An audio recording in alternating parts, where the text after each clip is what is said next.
ഐസപ്രവചന പുസ്തകം 9-ാമത്തെ അധ്യായം 7-ാമത്തെ വചനം. അവൻ്റെ ആധിപത്യത്തിൻ്റെ വർധനയ്ക്കും സമാധാനത്തിനും അവസാനം ഉണ്ടാകുകയില്ല. ദാവീദിൻ്റെ സിംഹാസനത്തിലും അവൻ്റെ രാജ്യത്വത്തിലും ഇന്നു മുതൽ എന്നേക്കും അവനതിനെ ന്യായത്തോടും നീതിയോടും സ്ഥാപിച്ച് നിലനിർത്തും. സൈന്യങ്ങളുടെ യഹോവയുടെ തീഷ്ണത അത് നിവർത്തിക്കും. Amen. So all around will come under the dominion of God. Are you with me? All around there will be peace. Hallelujah. പിന്നെ നമ്മൾ മനസ്സിലാക്കണം വേറൊരു സത്യം. ഞാൻ നേരത്തെ പറഞ്ഞ പോലെ നമ്മളുടെ ഒരു ഗിൽറ്റും അല്ലെങ്കിൽ ഷെയിം, ഗിൽറ്റിന് എന്താ പറയുന്നത്? കുറ്റബോധവും. ഷെയിമിനോ? നാണക്കേട്. കുറ്റബോധവും നാണക്കേടിൻ്റെ കീഴിൽ നമ്മൾ ജീവിക്കേണ്ട ആവശ്യമില്ല. കാരണം ഞാൻ നേരത്തെ പറഞ്ഞ പോലെ നമ്മൾ ചെയ്ത പാപം ദൈവം ക്ഷമിച്ചു കഴിഞ്ഞിരിക്കുന്നു. ഒരു തരത്തിൽ നോക്കുകയാണെങ്കിൽ അത് ഏറ്റവും നല്ലൊരു എക്സാമ്പിൾ എന്താണെന്ന് പറഞ്ഞാൽ യോഹന്നാന്റെ സുവിശേഷം 8-ാമത്തെ അധ്യായം 4-ാമത്തെ വചനത്തിൽ ആ വ്യഭിചാരത്തിൽ പിടിക്കപ്പെട്ട സ്ത്രീ, ഇംഗ്ലീഷിൽ പറയുന്നുണ്ട് she was coat in the very act.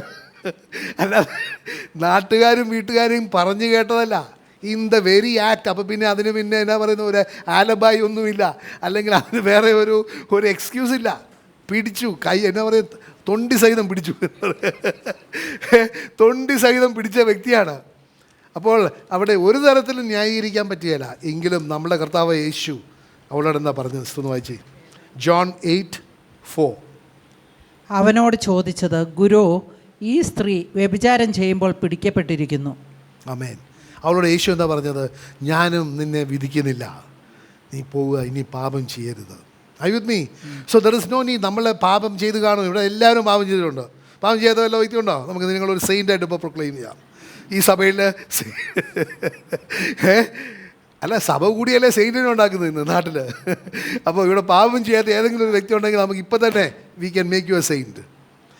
സഹോദര, ദൈവത്തിൻ്റെ വചനം പറയുന്നത് നിങ്ങൾ എത്ര ശ്രേഷ്ഠമായി കരുതുന്ന വ്യക്തിയാണെങ്കിലും ദൈവത്തിൻ്റെ വചനം ഒരു സത്യം പറയുന്നു. ദൈവത്തിൻ്റെ സത്യമാണോ? പറയുന്നുണ്ട്, all have sinned and fallen short of the glory of God. എല്ലാവരും പാപം ചെയ്ത് ദൈവമഹത്വത്തിൽ നിന്ന് വീണുപോയതാണ്. പക്ഷേ ദ ഗുഡ് ന്യൂസ് ഇസ് ദൈവം, യേശു എൻ്റെ നിങ്ങളുടെ പാപം ഓർക്കുന്നില്ല. He has forgiven. ആ വ്യഭിചാരത്തിൽ പിടിക്കപ്പെട്ട ആ സ്ത്രീയോട് പറഞ്ഞത് എന്താണ്? ഞാൻ നിന്നെ വിധിക്കുന്നില്ല. I am not condemning you, but go and sin no more. Hallelujah. അപ്പോൾ നമ്മൾ മനോഭാവമായിരിക്കണം. പാപം ചെയ്ത് കാണും, പക്ഷെ നമ്മൾ അതിനെക്കുറിച്ച് ഓർത്ത് അതിൻ്റെ എന്നാ പറയുന്നത് ഗിൽറ്റിലും ഷെയിമിലും ജീവിക്കരുത്. കാരണം യേശു എനിക്ക് ക്ഷമ തന്നിട്ടുണ്ടെങ്കിൽ ക്ഷമ അത് ശാശ്വതമായൊരു ക്ഷമയാണ്. അതിനെക്കുറിച്ച് ഇനി ഞാൻ ഓർക്കണ്ടേ ആവശ്യമില്ല. അതുകൊണ്ടാണ് ദൈവത്തിൻ്റെ വചനം പറയുന്നത് ഐസപ്രവചന പുസ്തകം 53:5 ആ യേശുവാണ് എനിക്ക് വേണ്ടി എൻ്റെ പാപത്തിൻ്റെ വേദനമാകുന്ന മരണവും ശിക്ഷയും ഏറ്റെടുത്തത്. വായിച്ചേ ഐസയ 53:5. എന്നാൽ അവൻ നമ്മുടെ അതിക്രമങ്ങൾ നിമിത്തം മുറിവേറ്റും നമ്മുടെ അകൃത്യങ്ങൾ നിമിത്തം തകർന്നുമിരിക്കുന്നു. നമ്മുടെ സമാധാനത്തിനായുള്ള ശിക്ഷ അവൻ്റെ മേലായി. അവൻ്റെ സമാധാനത്തിനുള്ള ശിക്ഷ അവൻ്റെ മേലായി. അതെന്ന് വെച്ചാൽ പിതാവുമായിട്ട് രമ്യപ്പെടുവാനുള്ള ശിക്ഷ അവൻ്റെ മേലായി. അവൻ്റെ അടിപ്പിണരുകളാൽ നാം സൗഖ്യം പ്രാപിച്ചിരിക്കുന്നു. അപ്പോൾ ഈ സത്യം നമ്മൾ ഏറ്റെടുക്കണം. And we must appropriate the healing that Jesus has given us. അപ്പോൾ നമ്മൾ മനസ്സിലാക്കേണ്ട സത്യം ഇതാണ്, ദൈവം എന്നെ ക്ഷമിക്കുന്ന ദൈവമാണ്. നമ്മൾ ആകെ ചെയ്യേണ്ടത് നമ്മളുടെ പാപങ്ങൾ ഏറ്റുപറഞ്ഞാൽ മാത്രം മതി. ഹി ഈസ് പറയുന്നുണ്ട്, ദൈവത്തിൻ്റെ വചനം യോഹന്നാൻ്റെ ലേഖനത്തിൽ പറയുന്നുണ്ട്, if you confess your sins he is faithful and just to forgive you and to cleanse you from all unrighteousness. Amen. പിന്നെ അങ്ങനെ ഒരു സമാധാനം ഉണ്ടാകുമ്പോൾ ദൈവമായിട്ട് ഞാൻ രമ്യപ്പെടുത്തു എന്ന് നമ്മൾക്ക് മനസ്സിലാക്കാൻ പറ്റിയിട്ടുണ്ടെങ്കിൽ നമ്മൾക്ക് ഒരു ഇന്നർ പീസ് വരും. അതുകൊണ്ടാണ് അങ്ങനെ ദൈവത്തിൻ്റെ വചനം അനുസരിച്ച് അതിൽ വിശ്വസിച്ച് എൻ്റെ പാപത്തിൻ്റെ വേദനമാകുന്ന മരണം യേശു എനിക്ക് വേണ്ടി ഏറ്റെടുത്തു, ഇനി മുതൽ ഞാൻ പാപിയല്ല, ഞാൻ നീതീകരിക്കപ്പെട്ടവനാണ്, എനിക്ക് നിത്യജീവന അർഹതയുണ്ട്, ഇനിമേൽ എനിക്ക് ശിക്ഷാവിധി ഇല്ല എന്നുള്ള ആ സത്യം നിനക്ക് മനസ്സിലാക്കാൻ പറ്റും. അത് വെറും പുസ്തകത്തിൽ അച്ചടിക്കുന്ന റോമാർക്കുള്ള ലേഖനത്തിൽ 8-ാമത്തെ ചാപ്റ്ററിൽ 1-ാമത്തെ വചനമെന്ന് അച്ചടിച്ചിരിക്കുന്ന ഒരു വെറും അച്ചടിയല്ല. അത് എനിക്ക് നിങ്ങൾക്കും അനുഭവിക്കാൻ പറ്റും. അതിൻ്റെ സന്തോഷം എനിക്ക് നിങ്ങൾക്കും അനുഭവിക്കാൻ പറ്റും. അതുകൊണ്ട് റോമാർക്കുള്ള ലേഖനം 8-ാമത്തെ അധ്യായം 1-ാമത്തെ വചനം പറയുന്നതാണ് ഇങ്ങനെയാണ്, there is therefore now no condemnation for those who are in Christ Jesus, who walketh not according to the flesh, but according to the Spirit. ഒന്ന് വായിച്ചത്. അതുകൊണ്ട് ഇപ്പോൾ ക്രിസ്തു യേശുവിലുള്ളവർക്ക് ഒരു ശിക്ഷാവിധിയുമില്ല. ആമേൻ. അങ്ങനെ ശിക്ഷാവിധി ഇല്ലാത്തതിനെ കുറിച്ച് പറയുന്നുണ്ട്. എങ്ങനെയാണ് ക്രിസ്തു യേശുവിലുള്ളവരുടെ ക്വാളിഫിക്കേഷൻ എന്ന് പറഞ്ഞാൽ അവർ ജഡത്താലല്ല നയിക്കപ്പെടുന്നത്, പക്ഷേ ദൈവത്തിൻ്റെ ആത്മാവിനാൽ നയിക്കപ്പെടുന്നവരാണ്. എന്ന് വെച്ചാൽ റോമാർക്കുള്ള ലേഖനം 8-ാമത്തെ അധ്യായം 14-ാമത്തെ വചനം പറയുന്നത് പോലെ അവർ ദൈവത്തിൻ്റെ മക്കളാണ്. അയുദ്മി ദൈവത്തിൻ്റെ ആത്മാവിനാൽ നയിക്കപ്പെടുന്നവരൊക്കെ ദൈവത്തിൻ്റെ മക്കളാണ്. അങ്ങനെ മക്കൾക്ക് ശിക്ഷാവിധിയില്ല എന്നാണ് ദൈവം പറയുന്നത്. ഹലോ, അയുദ്മി മക്കൾക്ക് ശിക്ഷയില്ല. കാരണം മക്കൾ മരിക്കുമ്പോൾ എവിടെയാണ് പോകുന്നത്? വീട്ടിൽ പോകും. ഹലോ, അവർ വീട്ടിൽ പോകും. ഏത് വീട്ടിൽ? പിതാവിൻ്റെ ഭവനത്തിൽ. കാരണം എന്താണ്? എഫിഷ്യൻസി 2-ാമത്തെ അധ്യായം 19-ാമത്തെ വചനം പറയുന്നുണ്ട്, നമ്മൾ ഇനി മുതൽ അന്യരോ പരദേശികളോ അല്ല, പക്ഷേ നമ്മൾ ദൈവഭവനത്തിലെ അംഗങ്ങളാണ്. അങ്ങനെയുള്ള വ്യക്തികൾ മരിക്കുമ്പോൾ അതുകൊണ്ടാണ് ഒരു കോൺഫിഡൻസ്, അങ്ങനെ ഒരു കോൺഫിഡൻസ് ഉണ്ടെങ്കിൽ സഹോദരൻ ഞാൻ പറയട്ടെ, നിങ്ങൾക്ക് നല്ല സമാധാനം കാണും. മരിക്കുമ്പോൾ ഞാൻ ദൈവത്തിൻ്റെ യേശുവിൻ്റെ കൂടെയാണ് നിത്യത ആ നിമിഷം ചെലവഴിക്കാൻ പോകുന്നത് എന്നുള്ള ആ ഒരു കോൺഫിഡൻസ് ഉണ്ടെങ്കിൽ നിങ്ങൾക്ക് സമാധാനമുണ്ടാവും. നിങ്ങൾ ചിലപ്പോൾ ആരോഗ്യ പ്രശ്നത്തിലൂടെ ആയിരിക്കും പോകുന്നത്, നിങ്ങൾ ചിലപ്പം സാമ്പത്തിക പ്രശ്നത്തിലൂടെ ആയിരിക്കും പോകുന്നത്, അല്ലെങ്കിൽ നിങ്ങൾ വേറെ ഏതെങ്കിലും വ്യക്തിപരമായ ബന്ധത്തിൻ്റെ പ്രശ്നത്തിലൂടെ ആയിരിക്കും പോകുന്നത്. എങ്കിലും നിങ്ങൾക്ക് മരിച്ചാൽ ആ നിമിഷം തൽക്ഷണം ഞാൻ ദൈവത്തിൻ്റെ സന്നദ്ധിയിൽ അവൻ്റെ കൂടെ നിത്യത ചെലവഴിക്കാനായിരിക്കുമെന്നുള്ള ഉറപ്പ് ഉണ്ടെങ്കിൽ ആ ഉറപ്പ് നിനക്ക് സമാധാനം തരും. അയ്യുന്നീ അപ്പോൾ നമുക്ക് സമാധാനം വേണമെന്നുണ്ടെങ്കിൽ ആ ഉറപ്പ് സ്വന്തമാക്കണം. വേറെ ഒന്നും നിനക്ക് സമാധാനം തരികയില്ല. കാരണം അതുകൊണ്ടാണ് പല വ്യക്തികൾക്കും മരണത്തെക്കുറിച്ച് ഭയമാണ്. കാരണം അവരെവിടെയാണ് പോകുന്നതെന്ന് അവർക്ക് അറിഞ്ഞുകൂടാ. പക്ഷേ ദൈവത്തിൻ്റെ വചനം വിശ്വസിച്ച് അതനുസരിച്ച് ദൈവത്തെ സ്നേഹിച്ച് വചനം അനുസരിച്ച് ജീവിക്കുന്ന വ്യക്തികൾക്കുള്ള ഏറ്റവും വലിയ സമാധാനത്തിൻ്റെ ഉറവിടം എന്താണെന്ന് വെച്ചാൽ ആ അറിവ് മരിക്കുന്ന നിമിഷം ദൈവത്തിൻ്റെ കൂടെ ആയിരിക്കുമെന്നുള്ളത്. കാരണം എന്താണ്? അവന് ഇനി ശിക്ഷാവിധിയില്ല. I with me? Hallelujah, hallelujah. അതുകൊണ്ടാണ് ദൈവത്തിൻ്റെ വചനം വളരെ വ്യക്തമായിട്ട് പറയുന്നത്, we must be able to flood നമ്മളുടെ ഹൃദയങ്ങൾ, നമ്മുടെ ആത്മാവൊക്കെ ദൈവത്തിൻ്റെ സമാധാനം കൊണ്ട് ഒരു സുനാമി ഉണ്ടാകണം. Hello, you must flood your hearts and your souls with the love of God that will bring about the peace. Hallelujah. അതുകൊണ്ട് നമ്മൾ വെച്ചാൽ യേശുക്രിസ്തു ഈ കുരിശ് മരിച്ചു കഴിഞ്ഞ് ഉയർത്തെഴുന്നേറ്റിട്ട് ആ ശിഷ്യന്മാരായിട്ട് കണ്ടപ്പോൾ യേശുവിൻ്റെ സമാധാനത്തെക്കുറിച്ചേ പറയാൻ സമയമുള്ളൂ. I with me? കാരണം വേറെ ഒന്നും ഞാൻ നിനക്ക് നിൻ്റെ മുട്ടുവേദന മാറ്റാം, നിനക്ക് അപ്പം വർദ്ധിപ്പിക്കാമെന്നൊന്നും പറഞ്ഞില്ല. സമാധാനം സമാധാനം സമാധാനം എന്ന് മാത്രമേ പറഞ്ഞുള്ളൂ. കാരണം ദൈവത്തിനറിയാം ഏറ്റവും കൂടുതൽ വേണം, ഞാൻ നേരത്തെ പറഞ്ഞ പോലെ സമാധാനമാണ്. സമാധാനം പല മേഖലകളിലാണ്. നേരത്തെ നമ്മൾ കേട്ടു, ദൈവവുമായിട്ട് സമാധാനം വേണം, നമ്മുടെ നെയ്ബേഴ്സായിട്ട് സമാധാനം വേണം, അയൽവക്കക്കാരുടെ സമാധാനം വേണം, നമ്മളുമായിട്ട് സമാധാനം വേണം, ലോകമെമ്പാടും നമ്മുടെ ചുറ്റുപാടുള്ള എല്ലാ സാഹചര്യങ്ങളുമായിട്ടും സമാധാനം വേണം. അതുകൊണ്ടാണ് യോഹന്നാന്റെ സുവിശേഷം നമ്മൾ നേരത്തെ വായിച്ചു കേട്ടു, 20-ാമത്തെ അധ്യായം 19-ാമത്തെ വചനത്തിൽ യേശു പറഞ്ഞു, പെട്ടെന്ന് വായിക്കാവത് ഒന്നും കൂടെ, ജോൺ 20:19. ആഴ്ചവട്ടത്തിൻ്റെ 1-ാം ദിവസമായ അന്ന് വൈകുന്നേരം ശിഷ്യന്മാർ യഹൂദന്മാരെ ഭയന്ന് വാതിലടച്ചിരിക്കെ യേശു വന്ന് നടുവിൽ നിന്നുകൊണ്ട് നിങ്ങൾക്ക് സമാധാനം എന്ന് അവരോട് പറഞ്ഞു. ആമേൻ. 21-ാമത്തെ വചനം വായിച്ചേ. യേശു പിന്നെയും അവരോട് നിങ്ങൾക്ക് സമാധാനം, പിതാവ് എന്നെ അയച്ചതുപോലെ. 26 വായിച്ചേ. 26. 8 ദിവസം കഴിഞ്ഞ് ശിഷ്യന്മാർ പിന്നെയും അകത്ത് കൂടിയിരിക്കുമ്പോൾ തോമസും ഉണ്ടായിരുന്നു. വാതിലടച്ചിരിക്കെ യേശു വന്ന് നടുവിൽ നിന്നുകൊണ്ട് നിങ്ങൾക്ക് സമാധാനം എന്ന് പറഞ്ഞു. അപ്പോൾ യേശു ക്രിസ്തുവിന് ഒരു സന്തോഷമേ ഉണ്ടായിരുന്നുള്ളൂ, സമാധാനം സമാധാനം സമാധാനം. സോ നമ്മൾ ആ ഉയർപ്പിൻ്റെ ശക്തി, ആ സമാധാനത്തിൻ്റെ ശക്തിയിൽ നമ്മൾ ജീവിക്കുവാൻ പഠിക്കണം. കാരണം പിശാച് എപ്പോഴും വരുന്നതാണ് നമ്മളെ നശിപ്പിക്കാനാണ്. നശിപ്പിക്കുന്ന എങ്ങനെ ആവുന്നതിൻ്റെ മേലെ വല്ലോ AK-47 കൊണ്ടൊന്നും അടിക്കുകയില്ല. നിൻ്റെ സമാധാനം നശിപ്പിക്കും. അയ്യുന്നീ ആ സമാധാനം നശിപ്പിക്കുമ്പോൾ നിൻ്റെ സുബോധം പോകും. സുബോധം പോകുമ്പോൾ നീ ചെയ്യുന്ന കാര്യങ്ങൾ നിനക്ക് തന്നെ അറിയുകയില്ല. അയ്യുന്നീ ഒരു കള്ളടിച്ച് ഫിറ്റായ വ്യക്തി പറയുന്നത് എന്താണ് ചെയ്യുന്നതെന്ന് അവനറിയാമോ? ഹലോ, നല്ല വ്യക്തിയായിരിക്കും, പക്ഷേ അവനെ കൺട്രോൾ ചെയ്യുന്നത് അപ്പോഴത്തെ ആ മദ്യമാണ്. അതുപോലെ തന്നെ he will disturb your mind. കാരണം നമുക്കറിയാം നമ്മളുടെ മൈൻഡാണ് the battlefield. I with me? അതുകൊണ്ടാണ് റോമാലേഖനം 12-ാമത്തെ അധ്യായത്തിൽ പറയുന്നത്, do not be conformed to the world but by a renewal of your mind be transformed. അപ്പോൾ അവൻ നിൻ്റെ സമാധാനം നഷ്ടപ്പെടുത്തും. ഒരു നോക്കുകയാണെങ്കിൽ ഞാൻ വന്നിരിക്കുന്നത് നിനക്ക് ജീവൻ തരാനും അത് സമൃദ്ധമായ ജീവൻ തരാനും എന്ന് പറയുന്നതിൻ്റെ അപ്പുറത്ത് അതിന് മുമ്പ് പറയുന്നുണ്ട് അവൻ വന്നിരിക്കുന്നത് എന്തിനാണ്? കക്കുവാനും കൊല്ലുവാനും നശിപ്പിക്കുവാനാണ്. അവൻ നിൻ്റെ സമാധാനം കക്കാൻ, നിന്നെ അങ്ങനെ ഒരു മരണത്തിലേക്ക് നയിക്കാനായിട്ട്, അത് നിൻ്റെ ഉള്ളതെല്ലാം നിനക്ക് നശിപ്പിക്കാൻ വേണ്ടിയാണ് അവൻ വന്നിരിക്കുന്നത്. അപ്പോൾ കാരണം യേശു ക്രിസ്തു ഉയർത്തെഴുന്നേറ്റപ്പോൾ ഏതാ സമാധാനമാണ് തന്നിരിക്കുന്നത്. ആ സമാധാനം വഴി എനിക്ക് നിങ്ങൾക്കും അവൻ്റെ സമൃദ്ധമായ ജീവൻ അനുഭവിക്കുവാൻ പറ്റും. ഹല്ലേലൂയ. Can you imagine? വളരെ സമ്പന്നനായ ഒരു വ്യക്തി, അവന് ഒരു കുറവുമില്ല, പക്ഷെ സമാധാനമില്ലെങ്കിൽ ഉറങ്ങാൻ പോലും പറ്റുകയില്ല. ഹലോ, അങ്ങനെ വല്ലതും ഉണ്ട് ഇവിടെ? എല്ലാം ഉണ്ട്, പക്ഷെ ഉറക്കമില്ല. What is a use? നേരത്തെ ആരോ പറഞ്ഞത് എല്ലാം ഉണ്ട്, പക്ഷേ ഡയബറ്റീസാണ്, ഒന്നും കഴിക്കാൻ മേല. എല്ലാം ഉണ്ട്, കൊളസ്ട്രോളാണ്, ഒരു മുട്ട നോക്കാനും പോലും പറ്റുക. What is a use? പറയുന്നത് മനസ്സിലാകുന്നുണ്ടോ? നമുക്ക് ഏറ്റവും കൂടുതൽ വേണ്ടത് സമാധാനമാണ്. നമ്മൾ വലിയ സമ്പന്നനായിട്ടിലും കുഴപ്പമില്ല, വലിയ എന്നാ പറയുന്നത് സമൂഹത്തിൽ വലിയ ഈ പട്ടണത്തിൽ ഏറ്റവും ഉന്നതനായ വ്യക്തി ആയില്ലേലും കുഴപ്പമില്ല. എന്നാ പറയുന്നത്? ദൈവത്തിൻ്റെ വചനം പറയുന്നുണ്ട്, to be content, spirit of contentment, that is very important. Hallelujah. പിന്നെ ദൈവത്തിൻ്റെ പറയുന്നത് നമ്മൾ എപ്പോഴും you have to deal with your sin. നമ്മൾ പാപം ചെയ്ത് കാണുന്നു, നമ്മളെല്ലാവരും പാപം ചെയ്തിട്ടുണ്ട്. ബട്ട് നമ്മളുടെ ആ സമാധാനം നഷ്ടപ്പെടുന്നതോ അതോ നമ്മൾ സമാധാനം സൂക്ഷിക്കുന്നതോ എങ്ങനെയാണെന്ന് വെച്ചാൽ നമ്മൾ ആ പാപത്തെ എങ്ങനെയാണ് നമ്മൾ ഡീൽ ചെയ്യുന്നത്. How do you handle the sin? I with me. പല വ്യക്തികൾക്കും അവർ മരിക്കുന്നവരുടെ കുറ്റബോധമായിരിക്കും. അയ്യോ ഞാനത് ചെയ്തു പോയി എന്നുള്ള കുറ്റബോധം. അതേസമയത്ത് ദൈവത്തിൻ്റെ ആ ക്ഷമ അറിഞ്ഞ് അനുഭവിച്ച വ്യക്തികൾക്ക് അവർ മനസ്സിലാക്കുക, ആ യേശു എനിക്ക് വേണ്ടി, ഞാൻ പാപിയാണ്, പക്ഷേ യേശു എൻ്റെ പാപത്തിന് വേണ്ടി മരിച്ചതുകൊണ്ട് ഇനി മുതൽ ഞാൻ പാപിയല്ല. ദേ കം ടു പീസ് വിത്ത് ദെംസെൽവ്സ്. അപ്പോൾ നമ്മൾ പാപം നമ്മളെങ്ങനെയാണ് ഹാൻഡിൽ ചെയ്യുന്നതെന്ന് പഠിക്കണം.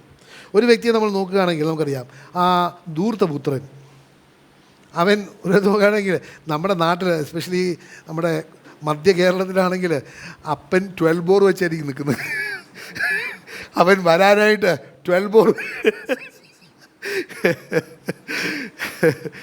പക്ഷേ അവന് he was able to deal with that sin. പശ്ചാത്തലം അവൻ കൃപയാകട്ടോ. അവന് അറിയാമായിരുന്നു അവനായിരിക്കുന്ന സ്ഥലത്തല്ല അവനായിരിക്കേണ്ടത്. അവനറിയാമായിരുന്നു അവനെ സ്നേഹിക്കുന്നൊരു ഒരു അപ്പനുണ്ടെന്ന്. പക്ഷേ അപ്പൻ്റെ സ്നേഹത്തിൻ്റെ അളവ് അവനെ അറിയില്ലായിരുന്നു. പക്ഷെ സ്നേഹിക്കുന്ന അപ്പനാണെന്നറിയാം. അവനറിയാമായിരുന്നു തിരിച്ചു വന്നിട്ടുണ്ടെങ്കിൽ അവന് മഴ കൊള്ളാതെ ആ വീട്ടിനകത്ത് ഇരിക്കാൻ പറ്റുമായിരിക്കും എന്നുള്ളത്. Hello, he was able to deal with sin. അതേ സമയത്ത് അവന് അത് ആ പാപത്തെ അവന് കൈകാര്യം ചെയ്യാൻ പറ്റിയില്ലായിരുന്നെങ്കിൽ അവൻ ഒരിക്കലും തിരിച്ച് ആ അപ്പൻ്റെ ഭവനത്തിലേക്ക് വരികയില്ല. I with me? സോ നമുക്ക് സമാധാനം കിട്ടണമെന്നുണ്ടെങ്കിൽ you must be able to deal with your sin. നാം പാപം ചെയ്തു, യേശു എനിക്ക് വേണ്ടി പാപ പരിഹാരമായിട്ട് മരിച്ചു, പാപമോചനമുണ്ട്, ഇനി മുതൽ ഞാൻ ശിക്ഷാവിധിക്ക് വരുന്നില്ല. I with me? അങ്ങനെ ചെയ്തിട്ടുണ്ടെങ്കിൽ എനിക്ക് ദൈവത്തിൻ്റെ സ്നേഹം അനുഭവിക്കാൻ പറ്റും. ആ ദൈവം എന്നെ സ്നേഹിക്കുന്ന വ്യക്തിയാണെന്നും ദൈവമാണെന്നും ആ ദൈവം എന്നെ ശിക്ഷിക്കുകയില്ല എന്നും ആ ദൈവം എന്നെ സ്വീകരിക്കുമെന്നും ഒക്കെ എനിക്ക് അറിവുണ്ടെങ്കിൽ ഞാൻ തിരികെ ദൈവത്തിൻ്റെ ഭവനത്തിലേക്ക് വരും. Are you with me? Hallelujah.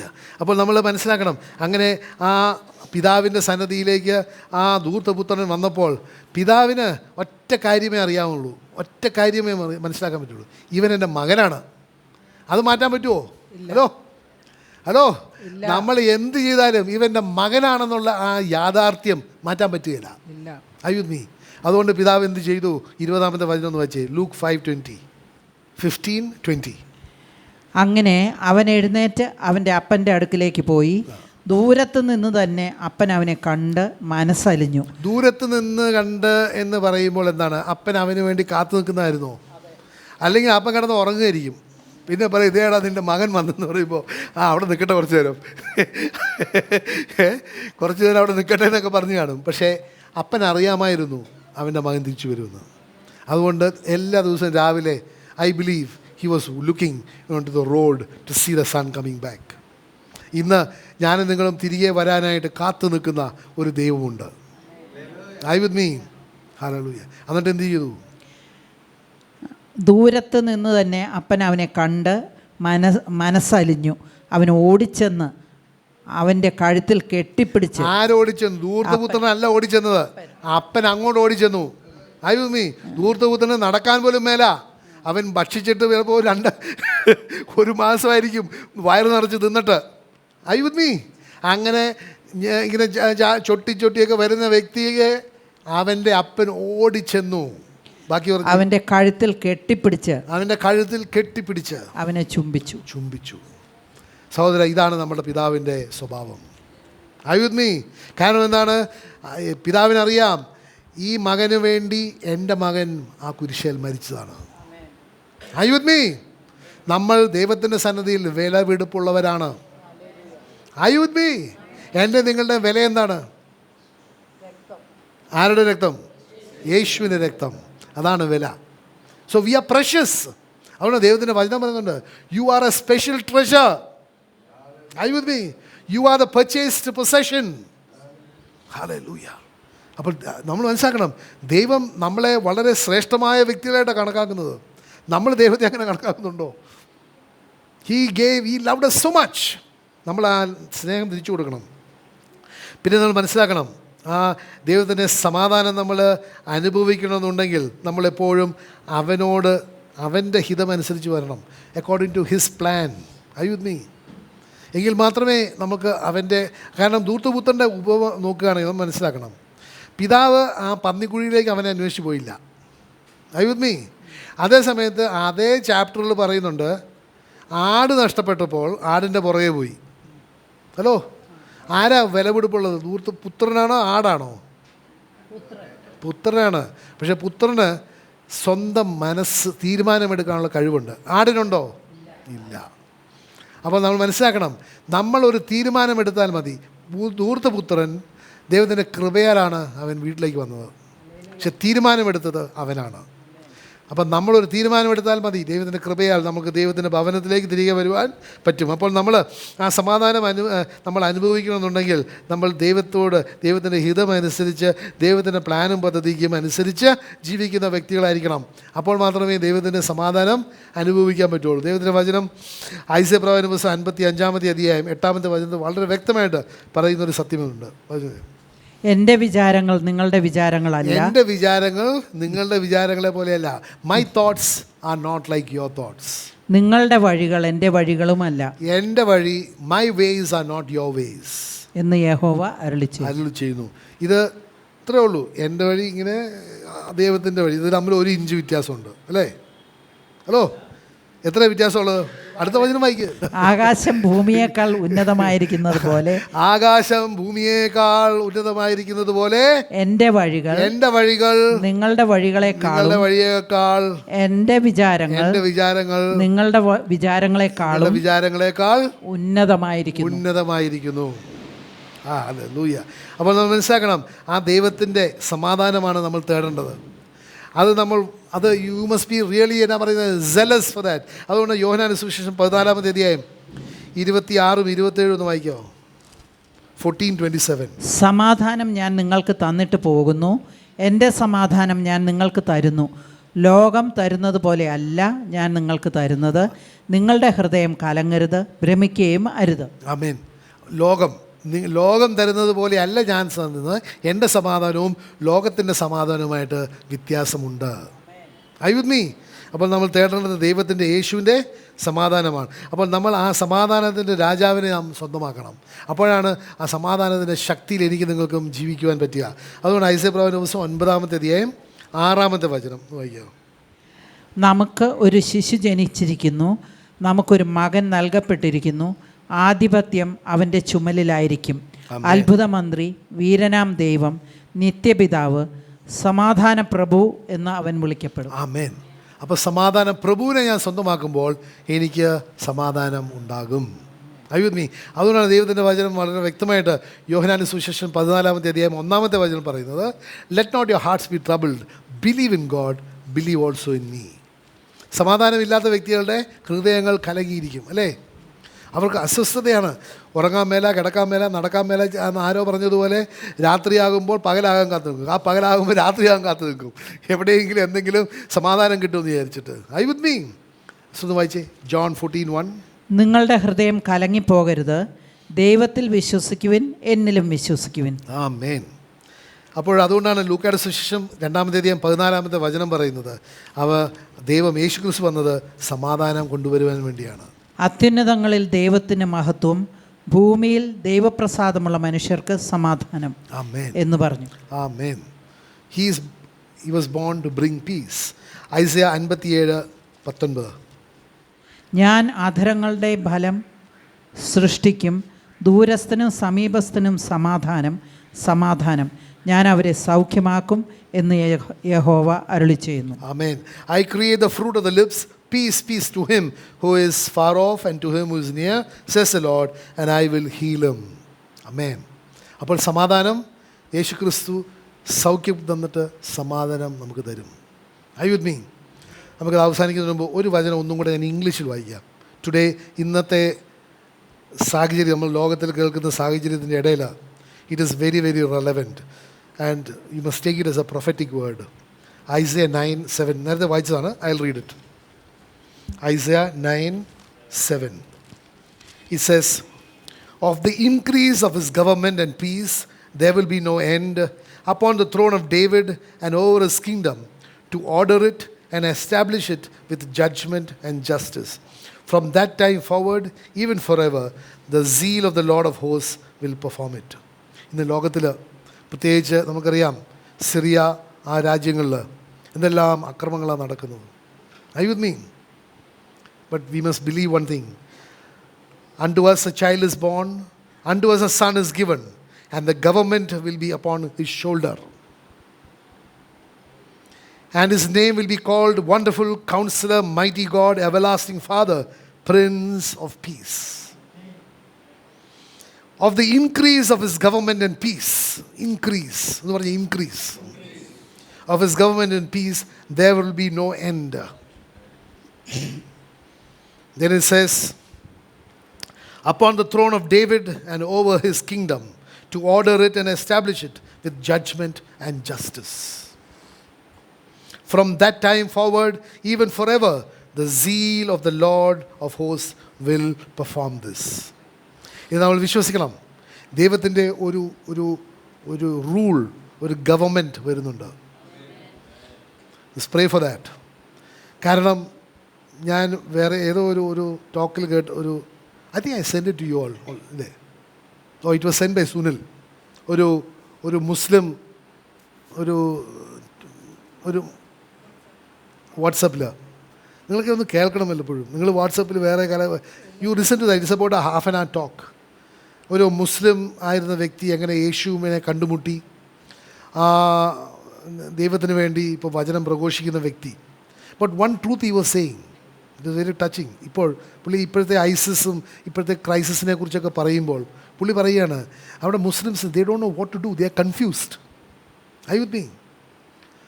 പല വ്യക്തികളും പറയുന്നുണ്ട്, ഇന്ന് ആ സിറിയയിൽ നിന്ന് വന്നിരുന്ന എന്നാ പറയുന്ന റെഫ്യൂജീസിൻ്റെ ഇടയിൽ so many people are accepting Jesus. കാരണം അവരുടെ കൺഫ്യൂഷനിലും അവരുടെ എന്നാ പറയുന്ന അൺസർട്ടനിറ്റിയിൽ they are able to see a star, a beacon of peace. നമുക്കറിയാം, മനുഷ്യന് എന്തായാലും കോൺഷ്യൻസ് ഉണ്ട് ഇല്ലേ? ഇവിടെ നടക്കുന്നത് ശരിയല്ല, there is wrong, there is എന്നാ പറയുന്നത്, ഇതിൽ നിന്ന് ആർക്കും ഒരു സമാധാനം കിട്ടുന്നില്ല എന്നുള്ള, there is something happening. So we should prophetically claim this and pray that his government will be enlarged. I with me. That more people through strife and trials, persecution, tribulation will know him. Amen. Hallelujah. Take it as a prophetic word. The book of Isaiah chapter 9:6-7. Read it and claim it. That his rule and his reign would be established on the earth. ദൈവത്തിൻ്റെ വചനം നമ്മൾ പ്രാർത്ഥിക്കുന്നു, thy kingdom come. Thy kingdom വന്ന് corner സ്റ്റോണിൽ വരാനല്ല പറയുന്നത്. Hello അല്ല, sorry, കവണൻ people വരാനല്ല പറയുന്നത്. Thy kingdom come upon the earth that you created, because all the peoples are belonging to the Lord. ആ ബിലോങ്ങിങ് കേട്ടോ, അറിയാം, പല റാഞ്ചി കൊണ്ടുപോയിട്ടുണ്ട്, but they are belonging to the Lord. Are you with me? Now you must pray that there will be a re-establishment of his rule, to order it and to establish it with justice and judgment. From that time forward, even forever, the zeal of the Lord of hosts will perform it. ദൈവത്തിന് സീലുണ്ടോ? ദൈവത്തിന് സീലല്ല. ഒന്ന് ചിന്തിച്ചാൽ മതി, നടക്കും. ഈ പ്രപഞ്ചം മുഴുവൻ സൃഷ്ടിച്ചത് അവിടെ കിടന്ന് രാത്രിയും രാവിലെ ഓവർ ടൈം ചെയ്തിട്ടല്ല. ഹലോ, ഒന്ന് കൽപ്പിച്ചപ്പോൾ അത് നടന്നു. എന്നിട്ട് seal of the Lord will perform it എന്ന് പറഞ്ഞാൽ നമുക്ക് അതിനെക്കുറിച്ച് സംശയിക്കേണ്ട ആവശ്യമുണ്ടോ? Just prophetically claim it that you and I will see the peace established over the world. Hallelujah. Hallelujah. നമുക്ക് ഇത് ഇന്ന് വളരെ കുറച്ച് പങ്കുവയ്ക്കാൻ പറ്റുള്ളൂ. നമ്മൾ അടുത്ത ആഴ്ചകളിലൊക്കെ ഇത് കേൾക്കാം. ഉയർപ്പിൻ്റെ ശക്തിയിൽ ജീവിക്കേണ്ട വ്യക്തികളാണ് നമ്മൾ. യേശു ക്രിസ്തു ഉയർത്തെഴുന്നേറ്റ് മരണത്തെയും ഒന്നിനും ദൈവത്തെ ബന്ധിക്കാൻ പറ്റിയില്ല. അതുപോലെ തന്നെ ദൈവത്തിൻ്റെ വചനത്തിൽ വിശ്വസിക്കുന്ന വ്യക്തികളെ ഈ ലോകത്തിലെ ഒന്നും ബന്ധിക്കാൻ പറ്റുകയില്ല. ദൈവം എനിക്ക് നിങ്ങൾക്ക് സ്വാതന്ത്ര്യം തന്നിട്ടുണ്ട്. ദൈവത്തിൻ്റെ വചനം 2 കൊരിന്ത്യർ 3-ാം അധ്യായത്തിൽ പറയുന്നു, ദൈവത്തിൻ്റെ ആത്മാവുള്ളടത്ത് സ്വാതന്ത്ര്യമുണ്ട്. Are you with me? ദൈവത്തിൻ്റെ വചനം ദൈവത്തിൻ്റെ ശക്തിയാണ്, അല്ലേ? കൊരിന്ത്യർ ലേഖനത്തിൽ പറയുന്നുണ്ട്, but the message of the cross is foolishness for those who are perishing, but to us who believe it is a power of God. Hallelujah. Hallelujah. അപ്പോൾ ഈ ശക്തിയിൽ, കുരിശിൻ്റെ ആ ശക്തി, വചനത്തിൻ്റെ ശക്തിയിൽ ദൈവത്തിന് ഉയർത്തെഴുന്നേറ്റ് ഇന്ന് രാജാതിരാജനും കർത്താതികർത്തനുമായിട്ട് ജീവിക്കുന്ന ഹല്ലേലൂയ, ആ യേശുവിൻ്റെ ഉയർപ്പിൻ്റെ ശക്തിയിൽ വേണം ഞാനും നിങ്ങളും ജീവിക്കാൻ. Hallelujah. We are no more, എന്നാ പറയുന്നത്, people who are in fear. We are conquerors. അത് ദൈവത്തിന് റോമാക്കുള്ള പറയുന്നുണ്ടോ? Yet in all these things we are more than conquerors. Hallelujah.